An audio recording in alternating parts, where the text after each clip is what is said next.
수업 전에 선생님이 과제 하나 할게요. 이번 주는 동영상 시청하면서 교과서 필기를 똑같이 할 건데 구글 폼에 과제 제출을 하지 않을 거예요. 학교에 등교했을 때 선생님이 일괄적으로 2단원 필기를 했는지 확인을 수행평가 학습 활동에 포함을 시킬 거니까 이번 주는 4개 영상 차례대로 보고 과제 제출은 없는 걸로 하겠습니다. 그러면 오늘은 성질이 다른 공기덩어리 두 번째 시간을 해볼 건데 우리 저번 시간에 기단의 뜻과 우리나라의 날씨에 영향을 주는 네 종류의 기단을 알아봤죠. 이번 시간에는 기단과 기단이 만나서 생기는 전선과 우리나라 날씨에 또 영향을 주는 네 종류의 전선을 함께 살펴볼게요. 오늘의 핵심 개념은 성질이 다른 기단이 만나면 경계면이 생긴다입니다. 저번 시간에 선생님이 기단이 한 장소에 오랫동안 머물러서 생긴 공기라고 했었는데 얘네가 세력을 확장하고 축소하면서 다른 지역에도 영향을 끼친단 말이에요. 그러면 다른 지역에 있던 기단의 입장에서는 다른 종류의 기단이 와서 자기랑 충돌을 하게 되는 거야. 그럼 이렇게 두 종류의 성질이 다른 두 기단이 섞일 때는 어떤 현상이 생기는지를 볼 건데 그 전에 교과서에 줄을 먼저 치고 갈게요. 86쪽 가운데에 보면은 두 번째 줄 한번 봅시다. 자, 성질이 다른 두 기단이 만나면 잘 섞이지 않고 경계면이 생기는데 우리가 이 경계면을 전선면이라고 해요. 근데 이 전선면은 굉장히 높은 지역에 있는 거기 때문에 사람이 사는 지역에 있는 즉 전선면과 지표면이 만나서 이루는 경계선을 우리가 전선이라고 한다. 그래서 이 전선에 대해서 좀 하나씩 살펴볼게요. 해보기 실험 같이 볼 건데 찬물과 따뜻한 물의 경계 관찰하기예요. 이 실험은 일단 과정을 보면 칸막이가 있는 수조에 파란색 색소를 탄 물과 빨간색 색소를 탄 따뜻한 물을 넣어주고 즉 온도 차이를 주는 거죠. 수조의 칸막이, 요 칸막이를 위로 들어 올렸을 때 두 물이 섞이게 될 건데 섞이는 형태를 보고 실제로 따뜻한 기단과 찬 기단이 충돌해서 만나게 됐을 때 어떤 형태로 경계면이 생기는지를 관찰을 하는 거예요. 일단 우리가 예측을 해보면 두 가지 형태 중에 하나로 섞이게 될 거예요. 첫 번째로는 이렇게 찬물이 밑으로 파고들고 따뜻한 물이 위로 올라가는 형태, 이렇게 섞일 수도 있겠고, 두 번째로는 찬물이 이렇게 위를 타고 올라가고 따뜻한 물이 밑으로 내려가는 형태, 그러니까 둘 중에 어떤 형태가 될지 우리 실험 영상을 한번 볼게요. 이번 시간에는 전선의 형성 과정을 알아보겠습니다.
자, 실험 영상에서 확인했다시피 우리 두 번째 방법대로 따뜻한 물과 찬물이 섞이는 걸 볼 수가 있었죠. 즉 물을 섞게 되면 이런 식으로 경계면이 생기게 되는데 이 경계면이 찬물 쪽으로 기울어지는 경계면이 생겨요. 그럼 우리가 이 물을 기단이라고 생각을 했을 때 차가운 성질의 기단과 따뜻한 성질의 기단이 만나게 되면 이런 형태로 경계면이 생기면서 두 개가 섞이게 되겠구나 라는 걸 알 수 있겠죠. 그럼 밑에 우리 같이 볼게요. 찬물과 따뜻한 물은 어떻게 움직이는가? 두 번째, 찬 공기와 따뜻한 공기가 만나면 어떤 현상이 나타날지 예측해서 이야기해보자. 일단 이 두 공기가 만나면 찬물이 아까 밑으로 파고들었고 따뜻한 물이 위로 타고 올라갔잖아요. 그럼 마찬가지로 공기도 따뜻한 공기가 찬 공기 위를 타고 올라갈 거고 이 경계면은 찬 공기 쪽으로 기울어져서 생기게 될 거예요. 근데 우리가 왜 찬물이 따뜻한 물 아래로 파고드느냐? 이거는 사실 밀도 차이로 설명할 수 있겠죠. 우리가 온도가 낮으면 상대적으로 밀도가 크기 때문에 아래쪽으로 위로 올라가려는 성질이 있어요. 그래서 선생님이 대류권 설명할 때도 따뜻한 공기와 찬 공기가 있을 때 따뜻한 거는 위로, 찬 거는 밑으로 내려오면서 대류 현상이 일어난다고 했었죠. 공기도 그렇게 생각을 할 수가 있는 거예요. 전선에는 한랭전선과 온난전선이 있어요. 그런데 이 한랭전선은 여기 줄칠게요. 찬 공기가 따뜻한 공기 쪽으로 파고들면서 만들어지는 전선을 우리가 한랭전선이라고 불러요. 근데 이 한랭전선 특징은 전선면의 기울기가 굉장히 급하고 저군형 구름이 만들어지고 좁은 지역에 소나기성 비를 내리는 특징이 있어요. 요걸 쌤이 그림을 보면서 좀 하나씩 찬 공기는 따뜻한 공기보다 속도가 빠르기 때문에 빠른 속도로 앞으로 전진을 한단 말이에요. 그럼 따뜻한 공기도 같은 방향으로 이동하긴 하지만 속도가 느리기 때문에 찬 공기가 따뜻한 공기를 밀어 올리게 돼요. 요렇게. 이때 공기들이 접하면서 만들어지는 전선면이 이렇게 파란색 넓은 면적으로 생기게 되고 이때 전선면이 땅과 닿는 부분, 여기 지표와 닿는 요 부분, 여기를 우리가 전선이라고 불러요. 근데 이 전선은 찬 공기가 파고들면서 생기는 거기 때문에 한랭전선 이름을 붙이고 표시를 할 때는 찬 공기가 이렇게 파고드는 거니까 삼각형으로 뾰족뾰족하게 표시를 한다. 따뜻한 공기 밑으로 파고들면서 따뜻한 공기를 위로 올리기 때문에 강한 상승 기류가 만들어져요. 저군형 구름이 생기고 이 저군형 구름의 특징은 좁은 지역에 소나기를 내린다. 이 전선의 뒤편으로 이렇게 지금 소나기가 내리는 걸 볼 수가 있죠. 그래서 한랭전선의 특징은 전선 뒤쪽에 저군형 구름이 생기고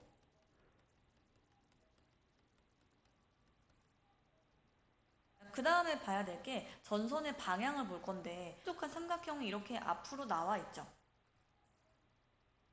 우리가 전선을 표시할 때는 이렇게 지표면과 닿는 부분을 직선으로 표시를 하고 한랭전선은 삼각형으로 표시를 한단 말이야. 근데 이 삼각형의 의미가 지금 앞쪽으로 나와 있잖아요. 얘가 앞쪽으로 있다는 건 나중에 시간이 지나면 찬 공기, 찬 기단이 앞으로 계속 전진하면서 이만큼 이동을 하게 된다는 거야.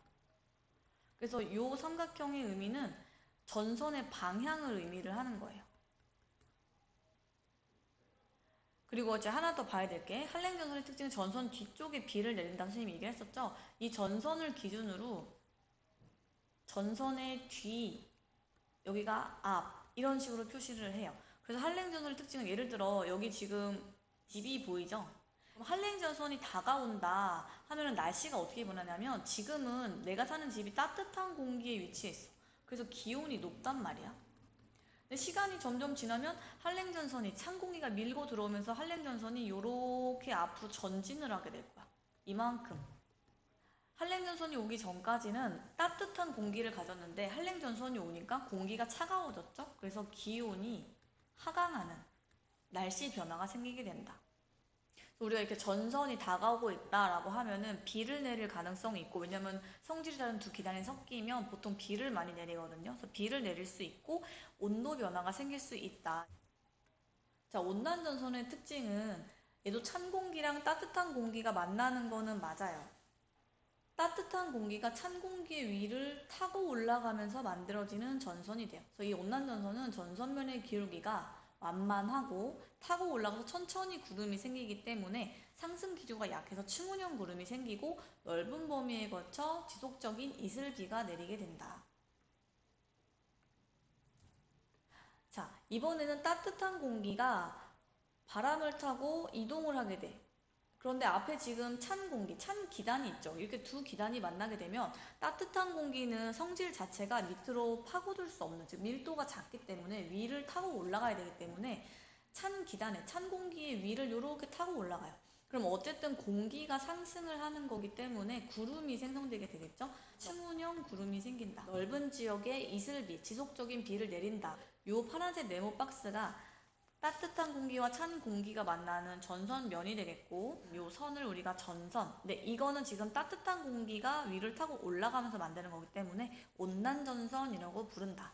자, 여기서도 전선의 방향을 볼게요. 자, 빨간색으로 이렇게 동글동글하게 반원이 그려져 있죠? 그래서 우리가 온난전선을 표시할 때는 온난전선의 기호는 직선으로 전선을 그려주고 반원을 그려주면 돼요. 따뜻한 기단이기 때문에 얘는 빨간색으로 표시를 해준다. 자, 그리고 얘의 특징을 몇 가지 더 살펴보면 일단 층운형 구름이 생기고 넓은 지역에 두 번째 이슬비가 내리게 돼요. 근데 이 이슬비의 위치를 좀 보자는 거야. 자, 전선이 이렇게 있을 때 빨간색 동그라미가 지금 앞쪽으로 나와 있잖아요. 이게 지금 전선이 앞쪽으로 이동을 한다는 방향을 나타내 주는 거야. 그러면 전선, 요 직선을 기준으로 전선의 앞쪽이 여기고 뒤쪽이 여기가 되겠죠? 그럼 보면 요 동그라미 2번의 이슬비는 전선 앞에 내리는 비인 거야. 그래서 만약에 온난전선이 다가오고 있다라고 한다면 전선 앞쪽 지역에 이슬비가 내린다라고 할 수 있는 거예요. 자, 그럼 이때도 전선이 지나가면 선생님이 날씨 변화가 생긴다고 했죠? 그럼 요 선생님 동그라미 친 요 지역에, 지금 비 내리는 요 지역에 내가 살고 있다고 생각을 해볼게요. 그럼 현재 나는 비가 내리고 있고, 그리고 찬 공기가 있기 때문에 춥단 말이야. 기온이 낮아. 근데 시간이 오랫동안 지나면 지금 뒤에서 따뜻한 공기 쭉 밀고서 앞으로 전진할 거기 때문에 온난전선이 시간이 지나면 이만큼까지 이동을 하게 돼요. 집을 기준으로 봤을 때 처음에는 기온이 낮았을 거란 말이야. 그런데 전선이 지나가고 나면 따뜻한 공기가 영향을 주는 지역에 있기 때문에 기온이 높아지게 돼요.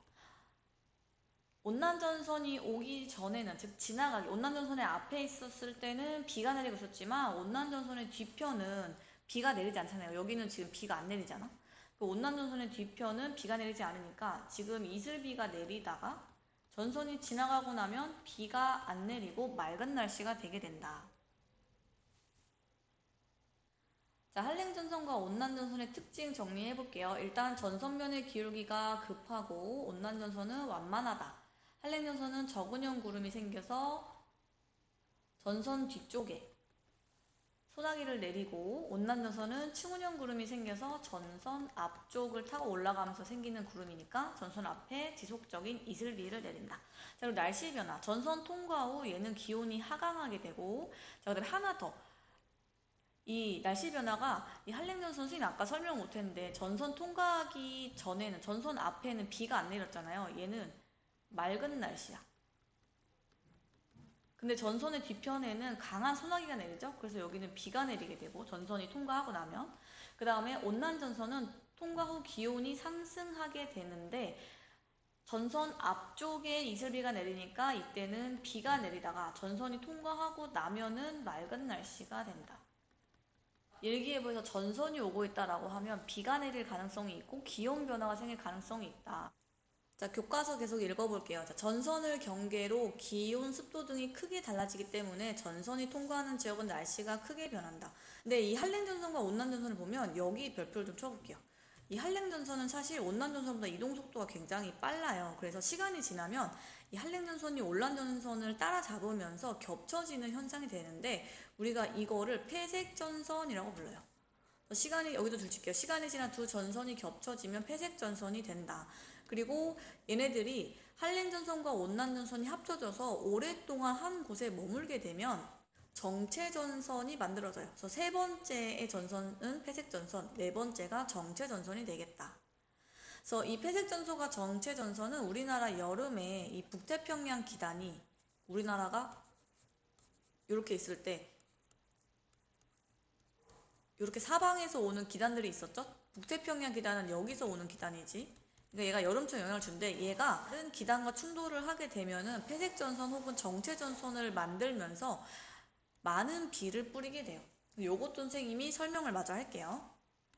자, 폐색전선은 우리가 두 전선이 한랭과 온난이 겹쳐지면서 생긴다고 했죠. 근데 이 폐색전선의 특징은 한랭과 온난전선의 방향이 같아. 자, 한랭전선 지금 여기 삼각형 뾰족뾰족이 오른쪽을 향하는 거 봐서는 찬 기단이 오른쪽으로 이동을 하고 있죠. 그리고 온난전선도 보면 따뜻한 기단, 요 빨간색 동글동글이 오른쪽을 향하는 걸 봐서는 얘도 지금 오른쪽으로 이동을 하는 거야.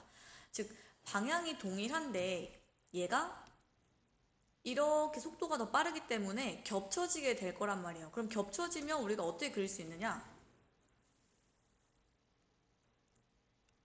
온난전선은 잘 가고 있는데 뒤에서 한랭전선이 따라잡는 거야.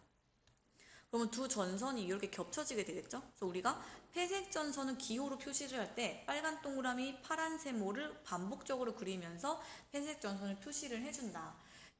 한랭전선이 온난전선을 따라잡으면서 생기게 되고, 그리고 층운형 구름과 적운형 구름이, 그러니까 얘가 일단 먼저 지나가고 그 다음에 적운형 구름이 지나가고 하면서 오랜 시간 비를 내리게 돼요. 그러니까 이슬비가 지나가고 좀 맑아졌다 싶었더니 갑자기 적운형 구름이 생기면서 비가 또 내리는 거야. 그래서 이런 식으로 기온의 변화, 습도의 변화가 장기간 그리고 다양한 형태로 일어나게 된다. 이 정체전선의 특징은 똑같이 한랭전선과 온난전선이 겹쳐지기는 할 건데 전선의 이동 방향이 반대야. 지금 왼쪽에 한랭전선을 보면 한랭전선은 찬 기단이 오른쪽을 향해서 밀고 오고 있죠. 선생님 이 그림을 좀 뒤집어 볼게요. 자, 이 온난전선의 동글동글한 모양을 잘 보는 거야. 이 빨간 동글동글이가 지금 왼쪽을 향하고 있죠. 즉 온난전선은 반대 방향에서 전력 질주를 하고 있는 거야. 그러면 한랭전선은 이렇게 이동을 하고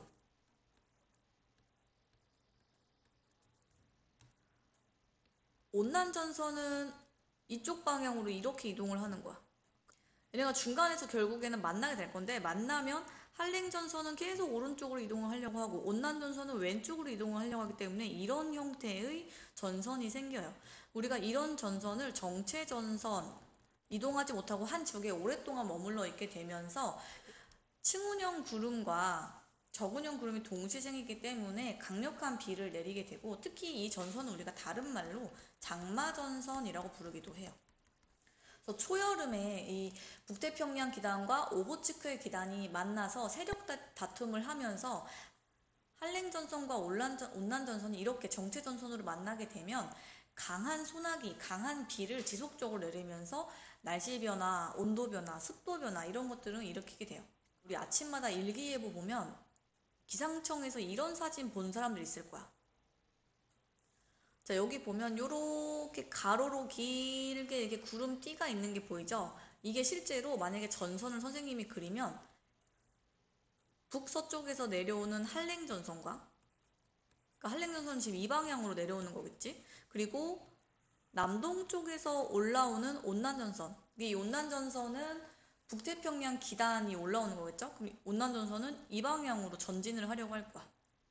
두 기단이 세력 다툼을 하면서 구름의 띠가 이렇게 북상하기도 하고 남하하기도 하면서 우리나라에 오랜 시간 비를 내리게 돼요. 그래서 우리가 장마 시기가 되면은 일기예보에서 이런 사진을 보여주는데 정체전선이 우리나라에 형성하고 있을 때 이런 형태가 되게 된다. 그래서 우리 네 가지 전선의 특징을 표로 정리를 해볼게요. 자, 이 표는 우리 교과서에 필기를 좀 합시다. 일단 한랭전선 먼저 보면 차가운 기단이 따뜻한 기단 쪽으로 이동해서 따뜻한 기단 아래로 파고들 때 형성되는 전선이다. 그래서 이 한랭전선은 전선면 뒤쪽에 적운형 구름이 생기고 그리고 소나기를 내리게 되죠. 그리고 온난전선, 얘는 따뜻한 기단이 차가운 기단 쪽으로 이동을 해서 차가운 기단 위를 타고 올라갈 때 형성되는 전선. 그래서 얘는 전선면 앞쪽에 넓게 층운형 구름이 생기게 되고 넓은 지역에 이슬비를 뿌리게 된다. 자, 그리고 회색전선은 한랭전선이 온난전선을 따라가서 겹쳐지면서 형성되는 전선. 정체전선은 차가운 기단, 즉 한랭한 전선과 따뜻한 기단, 온난한 전선이 세력이 비슷해서 세력 다툼을 하면서 한 지역에 오랫동안 머물러서 장마를 만들어내는 전선이 된다. 그래서 각각 전선의 기호는 이렇게 되죠.